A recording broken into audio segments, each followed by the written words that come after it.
Hi, this is Tron Welch with Welch Financial Planning, and I want to go through some of the education funding updates that took place in the One Big Beautiful Bill.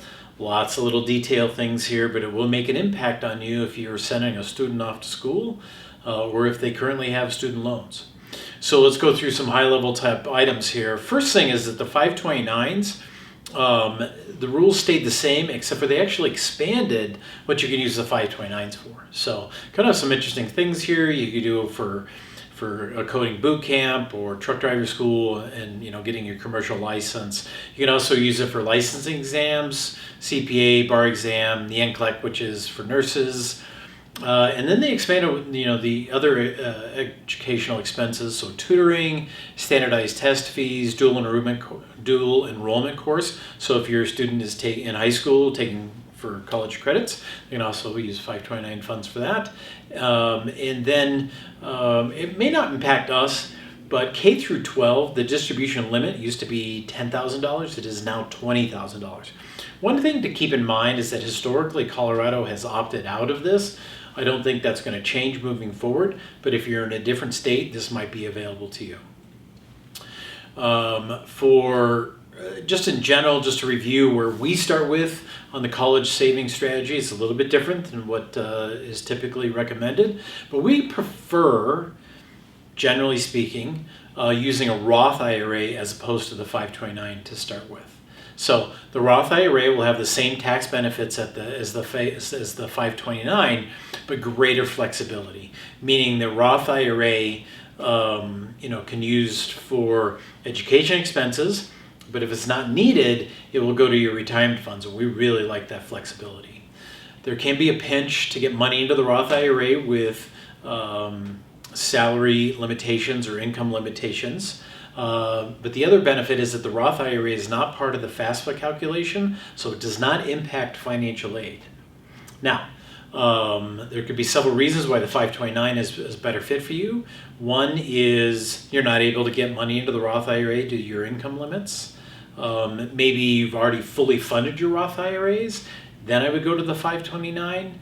And then the other piece to keep in mind with the 529 is that it does impact the calculation for financial aid.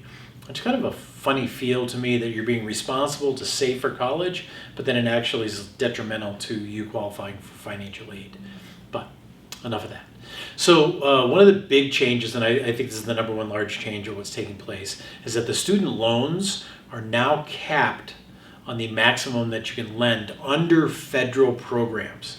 That's important. So for undergrad, max borrowing limits is $65,000, $20,000 a year. Graduate programs $100,000, and then professional degrees has a $200,000 cap, $50,000 annual. But that's for doctors, medical, pharmacy, theology, teaching, those type of programs. You've got a $200,000 limit there, and then total there's a cap of $257,600 lifetime cap. So that would limit you once you go through. If you go all the way through postdoc, that's going to be your undergrad, your grad, and then getting your PhD. Your total limit is $257,000. One thing to keep in mind is we are talking here about federal student loan programs. So if you hit your cap, you could still go out to a Wells Fargo or your local bank and they offer student loans, but they don't have the lower interest rates offered by the federal program. So one thing to really keep in mind. The implications of that, and then from here, the student loans, the Stafford loans, which are loans directly to your student, those did not change.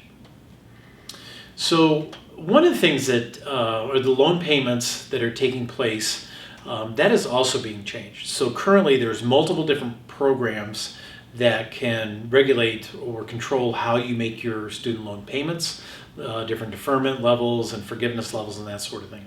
All those are being basically scraped off the table, and now you're going to have two of those starting on July 1st of 2028, two options. One of them is going to be the income-based structure, and that they're going to take your income, apply different ratios on what local housing costs are going to be, and they're going to come up with a disposable income number, and then you need to make a certain percentage of that disposable income towards your student loan.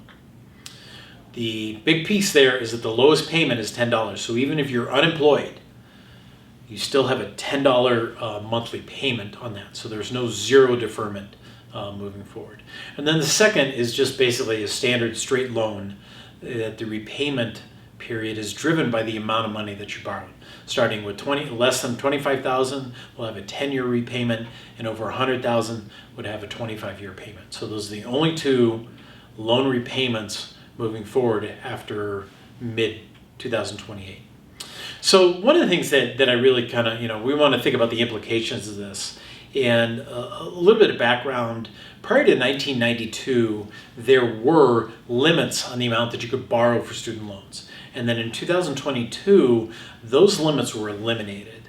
And I feel like that just basically created a boom for tuition and kind of became an arms race. The schools has built amazing dorms and buffalo-shaped pools and in cafeteria systems that are absolutely outstanding.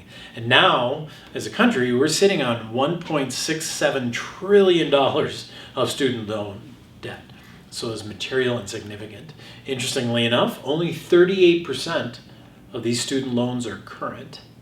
A little bit of the full disclosure is that 1.9 borrowers are currently in limbo because the system that regulates the loan payments is behind in reprogramming for processing, and there's several lawsuits going on in the forgiveness of loans and all that 2 million loans are basically stuck right now, and so the whole system's a mess.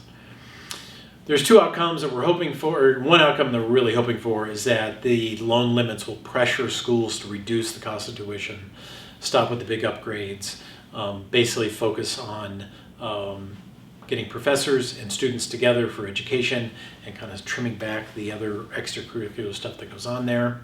But what we are worried about with the new loan limits in place is parents are going to start dipping into home equity lines of credit or personal loans to fund college, and we really hope that that's not the outcome here. Please do not put your retirement in peril in order to educate your kids.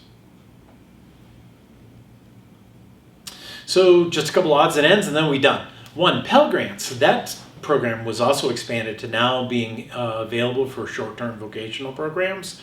So HVAC technician, electrician, commercial driver's license, fantastic Pell Grants are available for that. The American Opportunity Credit, Lifetime Learning Credit, those remain unchanged. There's now this accountability measure for college. We're kind of curious to see how this actually gets implemented. But if you go to a program or you get a certificate or whatever, they're going to take kind of your post-income and compare that to the income of high school graduates.